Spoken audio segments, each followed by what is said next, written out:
ओम शांति। 20 जुलाई 2022 के बाबा के महावाक्य हैं। बाबा ने कहा, मीठे बच्चे, तुम रूहानी सेना हो। तुम्हारे बगैर रावण से सारे विश्व की रक्षा कोई कर नहीं सकता। इसी शुद्ध नशे में रहना है। फिर प्रश्न है, बाप दादा किन बच्चों की बलिहारी का गायन करते हैं? ऐसे कौन से बच्चे हैं जिनकी बलिहारी का गायन स्वयं बाप दादा करते हैं? बाबा कहते, बलिहारी उन बांधेली बच्चियों अबलाओं की है जो मारे खाते भी शिव बाबा को याद करती है। मार खाने से और ही नष्टो मोहा बनती जाती, जिस कारण उनका पद और ही ऊंचा हो जाता। बाप ऐसे बच्चों को तसल्ली देते हैं, बच्चे तुम अपने को आत्मा समझो, यह देह तुम्हारी नहीं है। तुम बाप के बन चुके हो तो अवस्था पक्की होती जाएगी। सच्चे दिल पर साहेब राजी होगा। गीत है आज की मुरली से, तुम्हें पाके हमने जहाँ पा लिया, जमी तो जमी आसमां पाली। ओम शांति। बच्चे सामने बैठे हैं, जानते भी हैं हम सेना हैं। किसकी सेना है? ईश्वर की। क्या कर रहे हो? हम रावण पर विजय पा रहे हैं।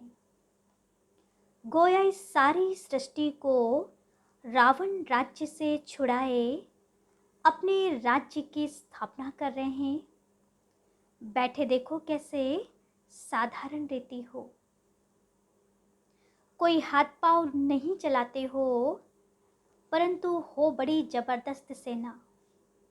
तुम मददगार हो ईश्वर के। ईश्वर भी गुप्त है, तुम भी गुप्त हो। उनको शहंशाह भी कहते हैं। तुम्हारी युद्ध इतनी जबरदस्त और गुप्त है, जो तुम विकारों पर जीत पाकर सारे विश्व पर जीत पा लेते हो। तुमको फील होगा जैसे वह सेना है, वैसे हम भी रूहानी सेना है। समझते हो, भारत का सारा मदार है इस सेना पर। हम सेना न होती तो दूसरे जीत पा लेते। उस सेना में तो कभी कभी राजाओं आदि को भी भगाए मिलिट्री का राज्य कर लेते हैं। मिलिट्री समझती है हमारे बगैर कोई देश की रक्षा कर नहीं सकता। तुमको भी शुद्ध अहंकार है। हम ईश्वरीय सेना के बगैर रावण से कोई रक्षा कर नहीं सकता। अब वह मिलिट्री भी देखो और यह भी देखो, तुम जैसे हो वैसे हो। तुम्हारे पास कोई भी ड्रेस व हथियार पवार नहीं है। वह तो कितनी ड्रेस पहनते हैं। जैसे स्वांग बनाते हैं, होली में भी स्वांग बनाते हैं। राम की भी सेना दिखाते हैं। उनको मुंह बंदर का दे दिया, वह तो सिर्फ गुड़ियों का खेल करते हैं। अब तुम बच्चे जानते हो, हम रावण रूपी 5 विकारों की जेल से छुटकारा पा रहे हैं। एक तो रावण का जेल, फिर रावण की मत पर चलने वालों का जेल, भक्ति की भी जंजीरें, गुरुओं की भी जंजीरें, फिर पति की भी जंजीरें। कितनी जंजीरों में जकड़े हुए हैं। रावण की मत पर तुम कितने दुखी होते हो, कितना पुकारते हो। रावण हमको बहुत सताते हैं। तुम जानते हो, जितना जितना हम योग में रहते, उतना हमारी आत्मा दुख से छूटती है। अबलाओं पर अत्याचार तो बहुत होते हैं, यह तो समझाया है। बहुत मार खाती हैं, अबलाएं पुकारती है, अब हम क्या करें। बाप फिर तसल्ली देते, यह तो समझाया है, तुम अपने को आत्मा समझो। यह देह हमारी नहीं, हम मर चुके हैं, बाप के बन चुके हैं और कोई उपाय नहीं है। हम तो शिव बाबा के हैं। जो सच्चे बच्चे होते हैं उनकी अवस्था पक्की रहती है। जरा भी विकार की तरफ ख्याल नहीं जाता। ऐसे बच्चे पर अगर कोई जबरदस्ती जुल्म करते हैं तो उसका पाप नहीं चढ़ता।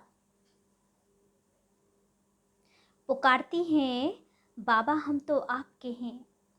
शरीर तो जैसे मुर्दा है, ऐसे निश्चय बुद्धि वाले जो हैं वह भी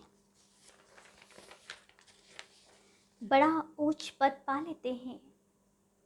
अगर सच्चे दिल है तो ऐसे सच्चे दिल पर जरूर साहेब राजी होगा ना। यहाँ भी बच्चियाँ इतना याद नहीं करती जितना जो मार खाती है वह याद करती हैं।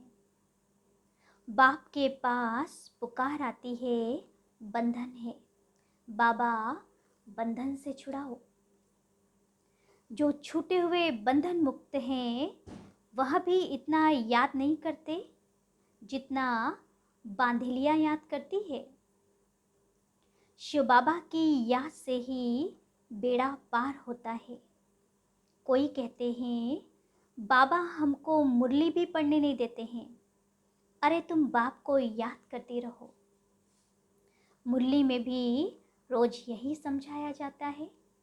बाबा कहते बच्चे बहुत बंधन है, अगर मुरली भी नहीं पढ़ पा रहे हैं तो याद करो। मूल बात है याद का चार्ट रखो। हम बाबा को कितना समय याद करते हैं, यह मेहनत बहुतों से होती नहीं है। घड़ी घड़ी याद भूल जाती है। बांधेली बच्चियां तो मार खाते खाते और ही जास्ती याद करती है। बलिहारी उन अबलाओं की है जो मार खाते भी याद करती है। बाबा कहते हैं तुम अपने को आत्मा समझ बाप को याद करते रहो। जितना जास्ती मारेंगे तुम और ही नष्टोमोह होती जाएंगे। मार भी अच्छा पद बना देती है। बाबा को भी ऐसी ऐसी बच्चियां याद पड़ती हैं। हाँ, कोई बहुत अच्छे महारथी भी हैं जो बहुतों की सर्विस करते हैं, योगी बनाते हैं। योग की बहुत महिमा है। तुमको तो सब पर तरस खाना है। तुम बच्चे गीता को रेफर करते हो, उन्हों की बुद्धि में सिर्फ यह है कि कृष्ण भगवान ने राजयोग सिखाया।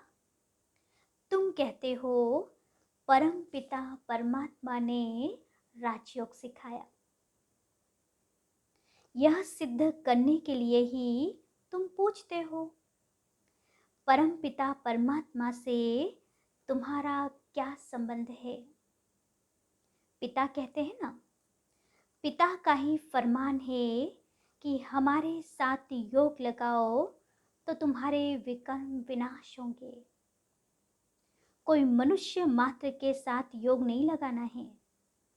अगर सिखाने वाला ही मनुष्य होगा तो तुम्हारा कल्याण नहीं होगा। गीता में भी नाम देहधारी का रख दिया है। हम कहते हैं हमको निराकार परम पिता परमात्मा योग सिखाते हैं। तुम कोई की निंदा नहीं करते हो।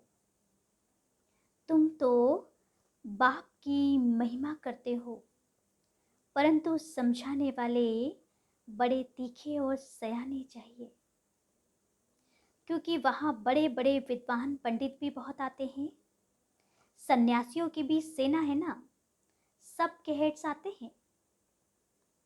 तुम बच्चे ऐसे चतुर होने चाहिए जो बात बिल्कुल थोड़ी करो और एकदम तेल लग जाए। जास्ती कुछ भी बोलने की दरकार ही नहीं है, क्योंकि वे क्रोधी भी बहुत होते हैं। उनकी भी बड़ी सेना है। कहाँ से भी निमंत्रण आता है तो तुम जा सकते हो।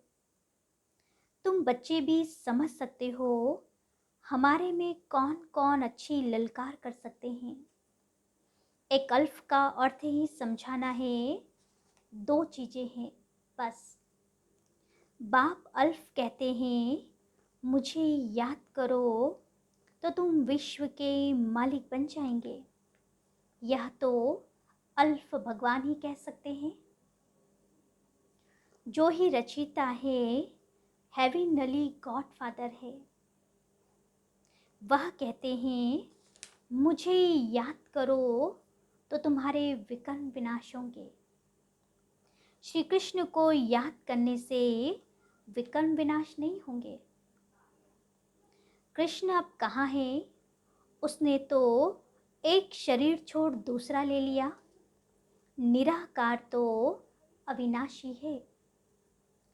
सारी समझानी इस बात पर देते हैं, कितनी भूल कर दी है। भगवानुवाच, मैं तुमको विश्व का वर्षा देता हूँ। कृष्ण कैसे सबको वर्षा देगा? कृष्ण तो भारत का है ना। पतित तो सारी दुनिया है। सबका पतित पावन तो एक ही निराकार है। तुम्हारी बुद्धि में अब यह सब बातें हैं। भक्ति में भक्ति के पाठ की भी नॉलेज है। पहले पहले होती है शिव की पूजा। सोमनाथ का मंदिर बना हुआ है। इतना इतना बड़ा सोमनाथ का मंदिर किसने बनाया? और कोई की ताकत नहीं। जरूर उस समय इतना साहूकार थे जो ऐसे मंदिर बनाए। तुम बच्चों में अभी समझ है। बरोबर हम कितने साहूकार थे, इतना बड़ा सोमनाथ का मंदिर बनाया है। जरूर महाराजा होगा। देवी देवताएं खुद ही पूज्य थे, वही पुजारी बन पड़े। फिर वही पूजा के लिए मंदिर बनाएंगे।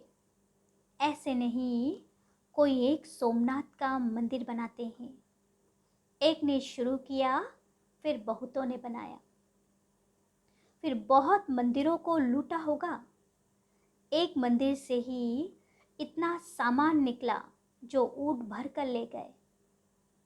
अब चढ़ाई करते हैं तो कोशिश करते हैं कैपिटल को हद करें।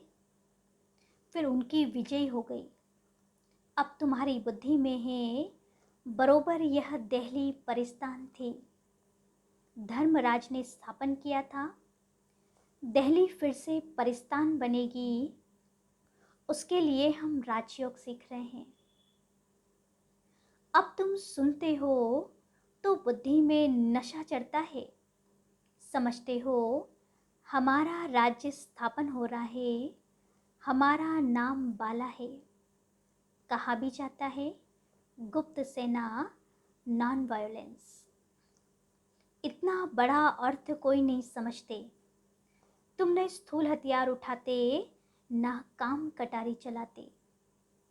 तुम ही नॉन वायलेंस शक्ति सेना हो, जिन्होंने योग बल से राज्य पाया है। विश्व का मालिक बनने के लिए श्रीमत पर हम एक बाप को ही याद करते हैं। जानते हैं अभी यह नाटक पूरा होता है, फिर नए सिरे से शुरू होगा। यह अविनाशी नाटक है, यह कभी विनाश नहीं होता है। बाकी इतना ज़रूर है, जब नई दुनिया होती तो पुरानी दुनिया खलास हो जाती है। चक्र तो फिरता ही रहता है। यह अनादि ड्रामा है।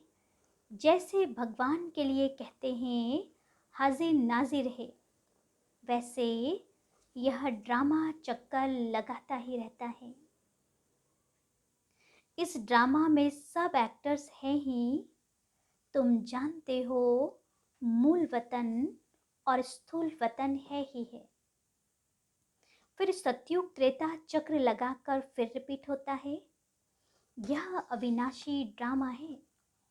हम एक्टर्स भी ड्रामा में है ही, शुरू से अंत तक सबका पार्ट है ही है। वह छोटा ड्रामा होता है जो पुराना हो जाता है। यह कभी पुराना नहीं होता। यह अविनाशी ड्रामा कभी पुराना होता है क्या? नहीं, बाकी हम पार्ट में आते हैं। नए से पुराने हो, फिर पुराने से नए हो जाते हैं। तुम जानते हो, बरोबर हम राजा रानी थे, अब रंक बने हैं। रंक से फिर राव बनते हैं। रंक माना फकीर। बाप आकर सबको राह बताते हैं, तुमको बहुत नशा होना चाहिए। यह नई नॉलेज तुमको मिलती है और मिलती भी एक ही बार है। यह समझते हो ना कि हम डायरेक्शन अनुसार इस सृष्टि पर अपनी बादशाही स्थापन कर रहे हैं। बाप कहते हैं, मुझे याद करो और बादशाही को याद करो। हाँ, बाकी यह सितम तो होंगे ही। सितम भी कर्म भोग है। पुरुष स्त्री को मारता है, ऐसे ही कोई मार सकता है क्या? तुमने भी उनको मारा होगा। वही हिसाब किताब चुकता हो रहा है। यह सब कर्मों का हिसाब किताब है। अब तुम श्रीमत पर श्रेष्ठ कर्म कर रहे हो। अब कोई भ्रष्ट कर्म नहीं करना। सबसे श्रेष्ठ कर्म है सबको बाप का परिचय देना।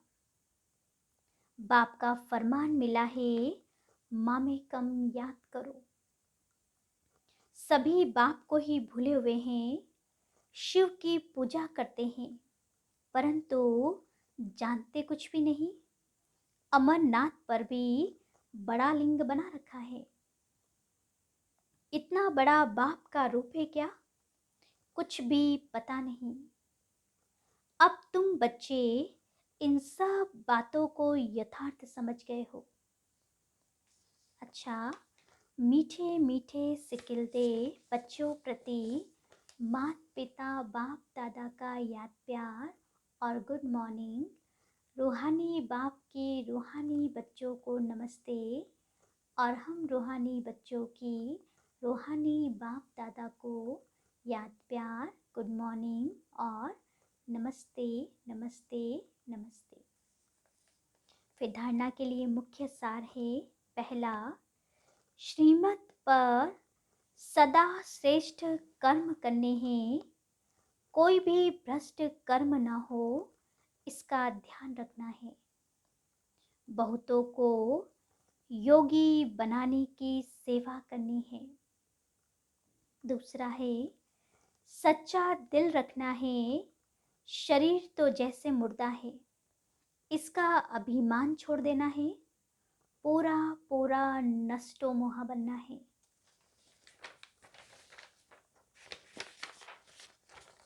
फिर वरदान है, कल्प कल्प के विजय की नूंद को स्मृति में रख।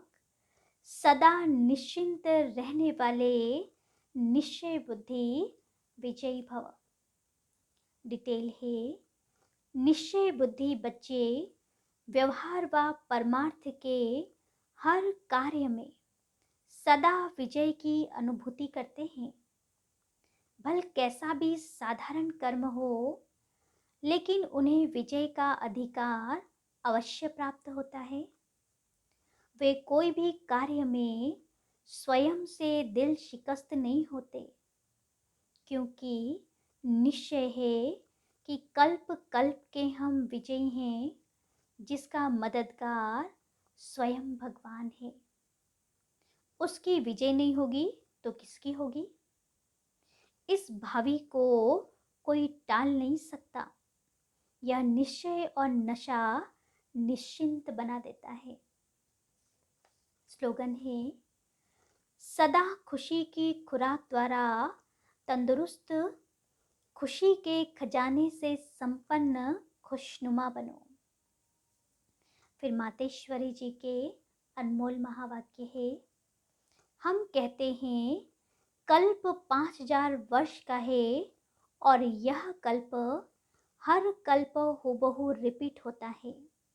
इस पर बहुत मनुष्यों का प्रश्न है, कल्प इतना बड़ा है, वह फिर 5000 वर्ष का कैसे हो सकता है? कल्प तो लाखों वर्ष का होता है। जब ऐसी चीज निकली हुई है जिससे मालूम पड़ता है कि यह कोई लाखों वर्ष की है, फिर मनुष्य कैसे मानेंगे कि कल्प 5000 वर्ष का है? अगर कोई कहे कि हिस्ट्री लाखों वर्ष की बनी हुई है, तो उन्हों को समझाओ कि लाखों वर्ष की हिस्ट्रियाँ कैसे रह सकती है? यह जो कल्प के अंदर इतनी उथल पाथल होती है, इतना विनाश होता है, इसमें सारी बादशाही का ही विनाश हो जाता है, तो तुम्हारी वो हिस्ट्री साबित कैसे रहेगी? फिर एक्यूरेट हिस्ट्री का कैसे पता पड़ेगा? तो यह बात सिद्ध नहीं होती। अब अपने को तो स्वयं वर्ल्ड ऑल माइटी अथॉरिटी परमात्मा एक्यूरेट सुनाता है और साथ साथ हमें दिव्य दृष्टि द्वारा साक्षात्कार भी कराता है। तो क्या हम उस पर विश्वास नहीं करेंगे? अवश्य भल कोई साक्षात्कार पर निश्चय न भी करे, परंतु स्वयं परमात्मा हमें सन्मुख सुना रहे हैं। पहले तो हमको यह निश्चय है कि हमको पढ़ाने वाला कौन, और फिर सारी सृष्टि कैसे हूबहू चक्र लगाती है, इस राज को भी हम समझ चुके हैं। तभी हम अपने अनुभव और प्रैक्टिकल जीवन को देख यथार्थ कह रहे हैं कि कल्प 5000 वर्ष का है। दूसरी पॉइंट है, आत्मा और परमात्मा का अंतर इस पर समझाया जाता है कि आत्मा और परमात्मा का रूप एक जैसा ज्योति रूप है। आत्मा और परमात्मा की आत्मा का साइज एक ही रीति में है, बाकी आत्मा और परमात्मा में सिर्फ गुणों की ताकत का फर्क अवश्य है। अब यह जो इतने गुण हैं, वो सारी महिमा परमात्मा की है। परमात्मा दुख सुख से न्यारा है, सर्वशक्तिवान है, सर्वगुण संपन्न है, 16 कला संपूर्ण है, उनकी ही सारी शक्ति काम कर रही है। बाकी मनुष्य आत्मा की कोई शक्ति नहीं चल सकती, परमात्मा का ही सारा पाठ चलता है। भल परमात्मा पाठ में भी आता है तो भी खुद न्यारा रहता है, लेकिन आत्मा पाठ में आते भी पाठधारी के रूप में आ जाती है। परमात्मा पाठ में आते भी कर्म बंधन से न्यारा है। आत्मा पाठ में आते कर्म बंधन के वश हो जाती है। यह है आत्मा और परमात्मा में अंतर। अच्छा, ओम शांति।